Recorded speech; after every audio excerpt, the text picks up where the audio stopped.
All right, Sora. All right. Woo. I told you, everybody's is different. I love it. I love it. Yeah. I love how different it is. Number 5, I'm going to start off in my backyard with University of South Florida over here. Both of these teams are in your backyard. Yeah, straight up. One of my buddies, hour drive away from the other one. One of my buddies from off topic. One of my buddies from grade school, like he went to UCF, so it was kind of funny. But anyways,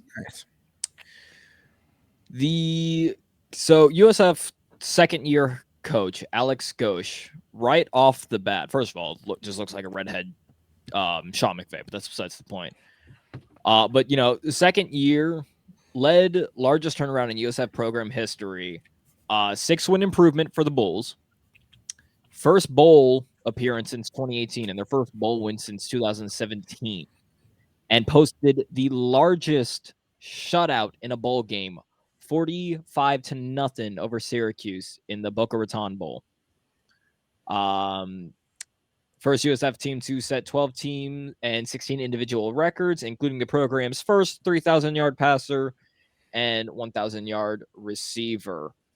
Going over back to the quarterback in Byram Brown. He was the only other quarterback outside of Heisman winner Jaden McDaniels to have over 3,000 passing yards and 600 rushing yards.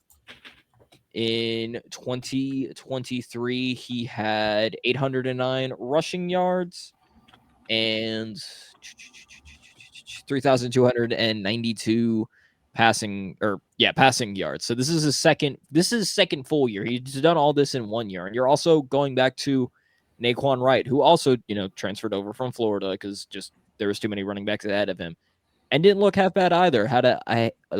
Had over 800, I think it was like 892 rushing yards. So USF looks pretty interesting, especially because a lot of people are leaving the AAC. Right now, it kind of looks like what their main competition could end up being, see what Temple looks like, see what UTEP looks like, maybe the Trailblazers. But other than that, they placed 5th this year, and that was just with the first-year head coach. With the second-year head coach and returning talent, and again, Alex Gauche is also known for recruiting. Before USF, every school that he won at had a top 10 offense, one of them being Tennessee, and he coached Hendon Hooker too. So it's going to be pretty interesting for USF. Very excited to see what they look like. On to Boise State. Another new coach, Spencer Danielson, was the interim coach for the last 3 games and won all of them for Boise State. That's not bad. Yeah. Not bad for an interim head coach. I hate watching their games in that blue field, but it's not bad. And as an interim head coach, won their last 3 games and then won the Mountain West.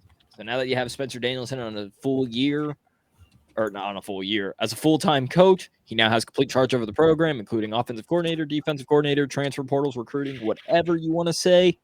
I'm looking forward to seeing Boise State win yet another Mountain West conference championship. Whoa. Yeah, I'm calling it now. What you gonna do about it? Spoiler. Dang. Oh man! All right, up next, UCF. Tell them about the debacle UCF of this logo change here first before we get started, sir. Well, okay. Well, I told you why. Like I accidentally selected you, or why I said so. It was originally Arkansas. I originally had Arkansas here because of KJ Jefferson, and then I was like, oh wait, yeah, I meant he transferred over to UCF, but in my mind, I was still like, Arkansas, yes. But speaking of transfers, UFC wide receiver room currently Kobe Hudson, Xavier Townsend, Javarius Johnson, recently added Aji Hall, Jacoby Jones, Brettel Richardson, Tyrese Patterson, and Kaysen Stokes. So KJ Jefferson and Gus Malzahn have a lot of weapons to work with. That is a very deep wide receiver room.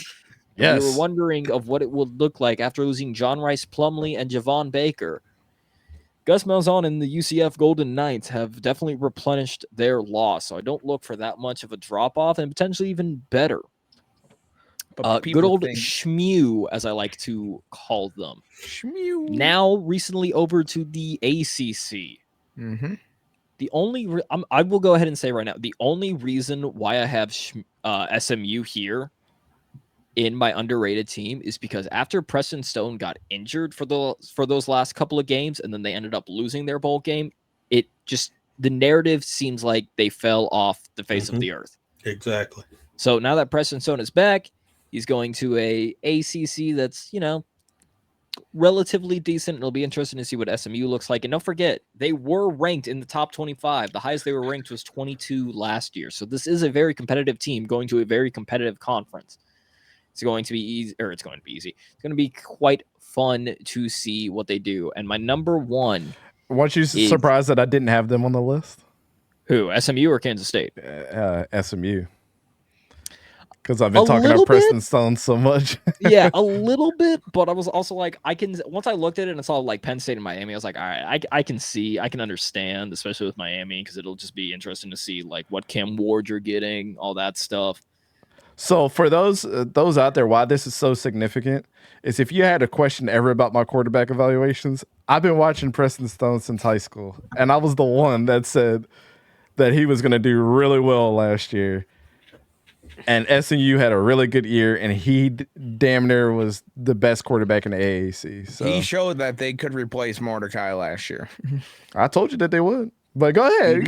Kansas State. Go ahead and tell them why they're underrated.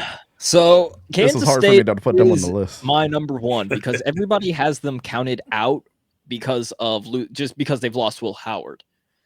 But let's not forget Avery Johnson. When he come in, he was the Pop-Tart Bowl MVP. For the few games that he did play, had 5 passing touchdowns, 0 interceptions, and 7 rushing touchdowns in the very few selected size that we got. All of this as a freshman. He is a sophomore now. So you're also returning back DJ Gildens, who was a 1,200,000-yard rusher. So while, yes, you lost Will Howard had a bit of a drop-off, but let's not just throw out Avery Johnson just yet. I feel like a lot of people are just counting Kansas State out because Will Howard's gone to Ohio State, and I don't think they need to. I think they need to pay attention to Avery Johnson. And you lost Ben Sinnott to the draft as well. People are counting out Kansas State, and they don't want to talk about how they upgraded at running back to add to Sora's point. Well, they retained a 1,200-yard rusher, but I mean, yes, they've upgraded, but they still upgraded retained as well, adding depth. Yo, somebody put that on the T-shirt. 1,200,000 though. 1,200,000? Yeah, 1,200,000 rushing. 1,200. My bad. Man's breaking NCAA records. Yeah. My bad. Hey man, you know what I mean. 1,200 rushing yards. I like this list. KJ Jefferson, UCF, definitely.